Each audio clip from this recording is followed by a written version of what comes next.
Bonjour Ariel. Bonjour Rav Latner, bonjour à tous les téléspectateurs de 613 TV.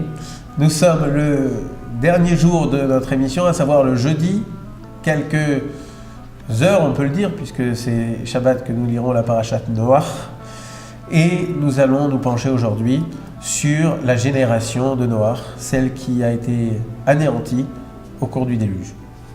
Alors nous avons posé quelques questions hier avant de clôturer notre émission et nous allons peut-être rentrer dans le détail des conditions de vie et on va essayer de comprendre pourquoi Akadosh Baruch Hu a décidé de détruire toute l'humanité à l'époque de Noach et ne conserver que Noach et sa famille dans l'arche pour repeupler la terre. On va y aller. Alors, hier on parlait au début de la situation des habitants à l'époque de Noach en fait. Oui, alors en fait il est peut-être important de rappeler les conditions de vie de cette génération pour savoir si ils vivaient dans des conditions tellement terribles au point de se révolter contre Dieu. En tout cas, quoi qu'il en soit, on peut dire que ce n'est pas le cas. La génération de Noach est une génération qui vit dans l'abondance, dans l'opulence, on peut même dire. À l'époque, et nos commentateurs nous le disent, de Noach, il faut savoir qu'on semait dans les champs tous les 40 ans. C'est-à-dire qu'on semait une fois, il y avait des récoltes pendant 40 ans. Les bébés se mettaient immédiatement sur pied, c'est-à-dire qu'à peine nés, ils étaient déjà indépendants, en tout cas au niveau de la marche, vis-à-vis de leurs parents. Donc, c'était des conditions qui étaient très très agréables. Il n'y avait pas de saison, pas de froid, pas de chaud, il n'y avait pas besoin de s'acheter des pullovers très chauds, et puis les intempéries, etc. Cela fait que les habitants et les populations, la génération de Noach, vivaient dans des conditions optimales, et ceci malgré le fait qu'Akadosh Baruch Hu avait maudit l'homme et avait décidé que désormais il devrait travailler pour subvenir à ses besoins. Eh bien, cette malédiction a mis beaucoup de temps à se réaliser. En tout cas, elle n'était pas vraiment appliquée à l'époque de la génération de Noach. Et donc, on a du mal à croire et à comprendre cette génération, la raison pour laquelle elle s'est révoltée contre Dieu. La deuxième question qu'on a évoquée hier, c'était pourquoi une telle perversion de la part de cette génération ? Alors oui, alors on a du mal à comprendre pourquoi cette génération, ces personnes se sont perverties à ce point. Il faut savoir qu'ils ont perverti la nature, ils ont perverti leurs mœurs, ils ont perverti la répartition des richesses telles que Akadosh Baruch Hu l'avait décidé, puisque vous savez que lorsqu'une personne a un certain bien, elle a un appartement, elle a une voiture, etc., c'est la volonté d'Akadosh Baruch Hu. Le fait de voler constitue en soi-même une révolte contre Dieu, puisque je vole, c'est-à-dire que je remets en cause la répartition qu'Akadosh Baruch Hu a décidée, et ça n'est pas admissible. Mais avant même de parler du vol, et on va développer cette idée, puisque c'est la goutte d'eau qui a fait déborder le vase et qui a provoqué le déluge, nous allons peut-être parler des autres déviations. Vous savez qu'il y avait des problèmes de mœurs, et même de détournement du projet divin. Par exemple, on peut dire que les générations qui ont suivi celle de Adam Arishon, le premier homme, n'ont pas suivi à la lettre la loi de se multiplier, de fructifier. Vous voyez par exemple dans ce tableau la descendance vous allez le voir à l'écran, la descendance de Caïn. Caïn, c'est donc le fils d'Adam Arishon, et vous avez toutes les générations, et puis la Torah nous décrit ensuite le cas précisément de Lémer. Lémer, c'était l'un des descendants de Caïn, et la Torah nous explique qu'il avait deux femmes, Adat et Tzila. Alors nous avons du mal à comprendre pourquoi la Torah nous en parle, d'autant plus que toute la descendance de Caïn va disparaître dans le déluge, puisque seul le fils, le descendant de Seth, Noach, va donc être sauvé dans l'arche, mais toute la descendance de Caïn va disparaître. Quelle est l'utilité de nous expliquer, de nous décrire les descendants de Caïn ? On voit en tout cas que Lémer avait deux femmes, comme on l'a dit, Adat et Tzila. Et la Torah et les commentateurs nous disent qu'à l'époque, les hommes avaient détourné la volonté d'Akadosh Baruch Hu puisqu'ils prenaient deux femmes. Une femme pour enfanter et une femme pour être belle, être jolie, être présentable. Et ça, en soi, c'est une déviation. Et c'est ainsi que les mères avaient donc ces deux femmes, Adat, qui a enfanté de Yuval et Yaval, et Tzila par ailleurs. Et nous en parlerons un peu plus tard, mais la volonté des descendants de Adam Arishon n'a pas été vraiment suivie, et vous allez le voir, on verra, on discutera de ça dans les prochaines minutes. Mais en tout cas, quoi qu'il en soit, on voit à travers cet exemple que les mœurs, la volonté d'Akadosh Baruch Hu, la répartition d'Akadosh Baruch Hu, autrement dit tout ce que Akadosh Baruch Hu avait défini pour ce monde, était détourné, et c'est sans doute la raison pour laquelle il a décidé, Akadosh Baruch Hu, de détruire le monde. D'accord. Autre point qu'on avait également évoqué hier, c'était pourquoi on aurait le châtiment en fait, des individus les plus pervers, il n'a pas été suffisant. En fait, c'est vrai, dans chaque génération, dans chaque société, dans chaque pays, il y a des individus qui ne sont pas très recommandables. Eh bien, c'est la société qui s'en charge, autrement dit, les dirigeants, les hommes politiques, la police, les magistrats, qui s'occupent des personnes qui se sont détournées du droit chemin. Le problème, c'est que dans la génération du déluge, il n'y avait pas quelques individus isolés qui s'étaient détournés du droit chemin. C'est que c'était devenu la règle. Imaginons un instant une société dont 90% des gens sont des drogués de drogue dure et sont des consommateurs d'héroïne. 75% ou 80% sont des voleurs. À ce moment-là, lorsque les déviations et les hors-la-loi deviennent la loi, alors il n'y a pas de possibilité de réformer, de corriger. Et donc la seule manière de s'occuper de cette génération, c'était la destruction. Et pourquoi ils n'ont pas fait de tchouva? Alors pourquoi ils n'ont pas fait de tchouva? Alors pour ça, il y a une réflexion qu'on a sur cette génération. Vous savez qu'il y a plusieurs étapes dans la possibilité et dans la voie de la tchouva. Comme ça, on dit que si un homme est soumis à son mauvais penchant, ce qu'on appelle le Yetzer Hara, alors qu'est-ce qu'il doit faire? Il doit essayer de le combattre. Et s'il n'y arrive pas, il doit étudier la Torah. Il doit emmener son Yetzer Hara dans un Beth Midrash. C'est Retsuka, il me semble. Exactement, il y a plusieurs enseignements comme ça. On aura aussi l'occasion de développer cette idée. Mais en tout cas, il doit l'emmener et étudier la Torah pour essayer de casser ce mauvais penchant, pour éviter qu'il se prenne le dessus sur soi-même, sur ce bon penchant. Et si ce n'est pas le cas, il y a une nouvelle étape, c'est qu'il faut réciter le Shema Israël. Parce qu'en se raccrochant à Kadosh Baruch Hu, à Dieu, alors il y a un moyen de casser le Yetzer Hara. Et si ça n'est pas suffisant, qu'est-ce qu'on fait? Je sais pas. Eh bien, il faut penser au jour de sa mort. Pourquoi? Parce qu'on sait tous qu'à cet événement-là, le jour de sa mort, on a à rendre des comptes. Alors quand on a à rendre des comptes, on ne peut plus se défiler. Bien évidemment, ceux qui ne croient pas à tout ça n'ont pas peur. Mais nous, on croit que chaque chose que l'on fait, chaque action qui est effectuée, n'est pas libre de toute conséquence. Et donc, on sait qu'on aura à rendre des comptes. Alors, quand on est soumis à son Yetzer Hara, à son mauvais penchant, on veut faire une avéra, qu'est-ce qu'on doit faire?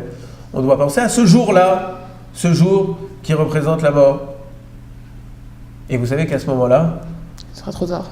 Ça sera trop tard, mais plus que ça. Même les plus puissants seront identiques aux gens qui sont le moins puissants. Vous prenez le cas, par exemple, d'un grand président américain, Rav Shwadron, qui est un grand rave qui était à Jérusalem. Il a suivi un petit peu l'assassinat du président Kennedy aux États-Unis. Et comme ça, vous pouvez regarder les images de cet attentat sur l'écran. Eh bien, Rav Shwadron a dit, regardez cet homme-là. Aujourd'hui, il est président. À cet instant-là, il est président. Et maintenant, il est déjà mort. C'est-à-dire qu'on est passé d'un stade où on est l'homme le plus puissant du monde, au stade où on n'est plus rien. C'est la réflexion de Rav Shwadron pour dire comment est efficace la pensée même de se dire, je vais me retrouver un jour, ce jour-là, le jour de ma mort, à devoir rendre des comptes. Et là, tout ce que j'aurais fait comme carrière, aussi prestigieuse même que de devenir président des États-Unis, ne me servira pas. Alors pourquoi ça n'a pas fonctionné pour la génération du déluge? C'est parce que tout simplement, quand on est jeune, comme toi, on se dit qu'on est éternel, et même si on sait que un jour peut-être arrivera l'échéance, mais on a le temps. Et pourtant, notre espérance de vie dans notre génération est de quoi? 80 ans, 90 ans? On espère 120 ans, mais Amen. la génération du déluge, c'était pas 80, 90, 120, c'était 500, 600, 800 ans. Alors vous comprenez bien que même cette pensée-là ne pouvait même pas leur faire tchouva, leur faire revenir, puisque cette échéance-là n'était absolument pas concrète pour eux. D'accord. Hier, on avait également évoqué un point, c'était le point du vol. On a dit que ce qui a un peu ce qui a un peu joué dans la décision d'envoyer le déluge chez Hachem, ça a été le fait que la génération était une génération remplie de voleurs. En fait, comme on l'a dit tout à l'heure, c'est la goutte d'eau qui a fait déborder le vase. On a parlé des mœurs, on a parlé du détournement du projet divin, mais on dit que c'est le Hamas, c'est-à-dire le vol et la violence dans le vol qui a provoqué la décision divine de détruire cette génération. Et là, on est amené à s'interroger pourquoi est-ce que le vol est une chose si capitale pour qu'Akadosh Baruch Hu ait décidé de détruire toute la génération. Le vol, a priori, est une chose qu'il ne faut pas faire, mais ça ne fait pas partie, par exemple, des 10 commandements. Les 10 commandements, le vol qui est évoqué dans les 10 commandements, c'est le vol des personnes, autrement dit, la prise d'otage. Mais le vol, c'est-à-dire la rapine, le fait de prendre, de dérober quelque chose à un individu, ne fait pas partie des 10 commandements. Donc, même si bien évidemment c'est une avéra et ça n'est pas recommandé, ça n'est pas la plus grande des avéras. Donc on peut s'interroger pourquoi est-ce que c'est précisément cette avéra qui a provoqué le déluge.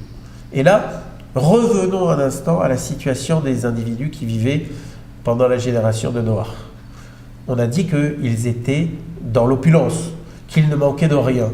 Eh bien, c'est précisément ça, oui.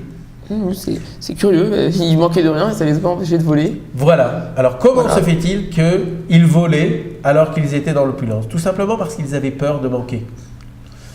Ils avaient peur de manquer parce qu'ils pensaient que les richesses du monde étaient limitées. Et comme ils étaient limités, ils pensaient qu'un jour ou l'autre, ils viendraient à manquer. Et la meilleure manière pour eux de ne pas manquer, c'était d'aller prendre chez le voisin ce qu'ils ne voulaient pas consommer chez eux. Autrement dit, je ne veux pas consommer ma voiture, alors je vole la voiture de l'autre pour que ma voiture à moi reste intacte. Oui. C'était ça, la mentalité qui existait au cours de la génération du déluge. Et en fait, ça constitue une grande avéra vis-à-vis d'Akadosh Baruch Hu, puisque Akadosh Baruch Hu était présent. Et le fait de dire que les biens sont limités, c'était nier l'existence d'Akadosh Baruch Hu, nier le fait qu'il peut apporter à chacun d'entre nous ce dont nous avons besoin. Et donc c'était une révolte claire contre Akadosh Baruch Hu. C'est pas pour rien que le mode opératoire du déluge, c'est l'eau. Pourquoi? Parce que l'eau, c'est l'abondance, c'est le signe de l'abondance. Or, eux disaient, nous n'allons pas avoir suffisamment de quoi vivre. Akadosh Baruch Hu a dit, mais vous voulez que je vous montre que vous allez avoir suffisamment? Je vais vous envoyer de l'eau, parce que l'eau, pour toutes les civilisations, c'est le symbole de l'abondance. C'est la raison pour laquelle l'Égypte était le pays le plus puissant, puisqu'ils ne dépendaient soi-disant pas d'Akadosh Baruch Hu pour leur subsistance, puisque le Nil faisait qu'ils étaient indépendants de l'eau, de la pluie. Et donc en fait, Akadosh Baruch Hu a voulu montrer à travers le déluge, à travers l'eau qu'il a envoyée, de dire voilà, vous croyez que les richesses, c'est-à-dire l'abondance, autrement dit l'eau, n'est pas en quantité illimitée. Moi, je vais vous en apporter beaucoup plus que vous n'en voulez, beaucoup plus que ce que vous en avez besoin. Je vais vous noyer de cette abondance, tellement je veux vous montrer que vous êtes trompés, à savoir que il n'y a pas de limite pour Akadosh Baruch Hu. Et c'est la raison aussi pour laquelle les eaux ont duré 40 jours et 40 nuits. C'est une allusion, un remèze aux 40 années dont nous avons parlé tout à l'heure, aux 40 années c'est-à-dire le nombre d'années qui étaient les années de récolte après avoir semé une fois. Tout ça, c'est le symbole de l'opulence qui existait et le fait que la génération de Noach n'a même pas pu voir ça, n'a même pas voulu voir ça. D'accord. On est bien d'accord, s'il y avait des voleurs, il y avait aussi des volés. Oui, tout à fait. S'il y a des voleurs, il y a forcément des voleurs. Voilà. Et les volés, alors, pourquoi ils sont quand même morts? Ils sont quand même morts. Alors il faut savoir que peut-être que les voleurs étaient aussi des volés et des volés étaient aussi des voleurs. Ils se volaient entre eux, quoi. Ça, c'est peut-être une première réponse. Mais la deuxième réponse qu'on peut apporter, c'est que si il m'arrive un petit pépin et que je grossis ce pépin pour que ça devienne une pastèque, alors ça devient un gros mensonge. Autrement dit, si on m'a volé une petite chose insignifiante et que je vais déclarer à la police qu'on m'a volé un coffre-fort, c'est une sorte de vol aussi, parce que le mensonge et la disproportion que je donne à l'événement qui s'est déroulé devant moi et dont j'ai été victime, c'est une sorte de vol. Et donc les volés ont été punis parce qu'ils exagéraient le vol dont ils avaient été victimes. On a dit précédemment qu'ils n'ont pas fait de tchouva en raison de leur espérance de vie qui était vraiment développée. Mais en admettant maintenant qu'ils auraient voulu faire tchouva, est-ce qu'ils auraient pu faire cette tchouva? Est-ce qu'ils avaient des outils pour leur permettre de faire cette tchouva ou... Alors en fait, nous disposons tous de jokers. Nous voulons faire tchouva, mais nous ne savons pas comment faire. Et la situation est pressante. Akadosh Baruch Hu a dit attention, attention, nous allons détruire le monde, je vais détruire le monde. Alors, il faut trouver des moyens pour sauver le monde. Et ça existe dans toutes les générations. Il y a des fois des choses, des situations dramatiques qui sont sur notre tête. Nous devons réagir rapidement. Il y a des jokers qui sont connus. Les grands commentateurs, les grands rabbinim nous ont donné ces armes. Alors il y a par exemple la tzedaka. Vous savez que la tzedaka permet de se sortir de situations qui parfois sont très très préoccupantes. On donne de l'argent aux pauvres, on donne de l'argent pour la Torah, et à ce moment-là, cela permet d'apaiser la colère d'Akadosh Baruch Hu. Est-ce que ça c'était possible pour la génération du déluge? A priori oui. Eh bien non. Puisque ils volaient tous, l'argent dont ils disposaient n'était pas leur argent. Forcément. Et donc si ça n'était pas leur argent, la tzedaka n'est pas efficace pour l'argent qui est volé. Et donc, ce joker, ils ne l'avaient pas. Il y avait un autre joker. Et il y a un autre joker qui malheureusement fonctionne, mais qui nous coûte cher à nous, les juifs. C'est le sacrifice des tzadikim. Vous savez que parfois, lorsqu'il y a une grande décision qui pose sur nos épaules, un grand malheur qui risque de s'abattre sur le peuple juif, eh bien, le sacrifice d'un tzadik, autrement dit, lorsque Akadosh Baruch Hu décide de prendre de ce monde un grand sage de notre peuple, eh bien, cela suffit parfois pour apaiser et pour contrebalancer toutes les fautes d'une génération. Et là, nous sommes dans une situation dans la génération du déluge où c'était possible, puisqu'il y avait un grand sage qui a disparu quelques jours à peine avant le déluge. Ce grand sage, c'était Methuselah. En français, on appelle Mathusalem. C'est l'homme d'ailleurs qui a vécu le plus longtemps de toutes les générations. Il a vécu 967 ans.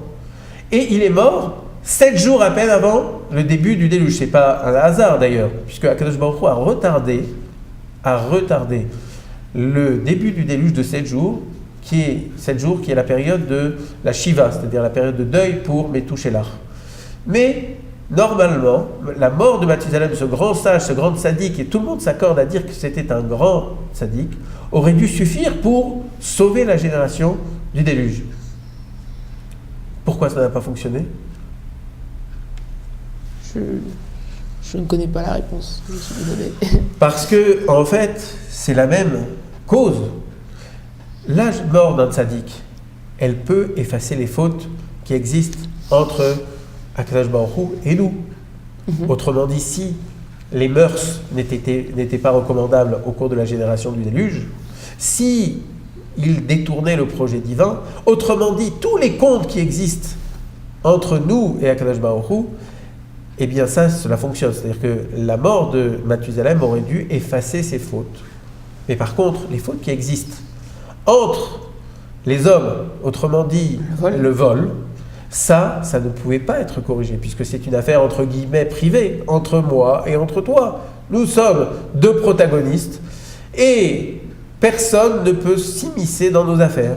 Comme il s'agissait du vol, eh bien, il n'y avait pas de possibilité de réparation, même par le sacrifice d'un tel tzaddik que représentait Mathusalem. D'accord. Une fois qu'on a fait cette analyse, quelle conclusion on peut en tirer pour nous et pour les téléspectateurs de 613 TV? Alors, on peut tirer plusieurs conclusions. Première conclusion, on peut tirer que Akadosh Baruch Hu fait preuve de beaucoup de savladout. On va parler dans les prochaines émissions de la savladout, de la patience. Akadosh Baruch Hu fait preuve d'immense patience, d'une grande patience. Il a mis beaucoup de temps pour se mettre en colère et pour détruire le monde, malgré la déviation de ce monde.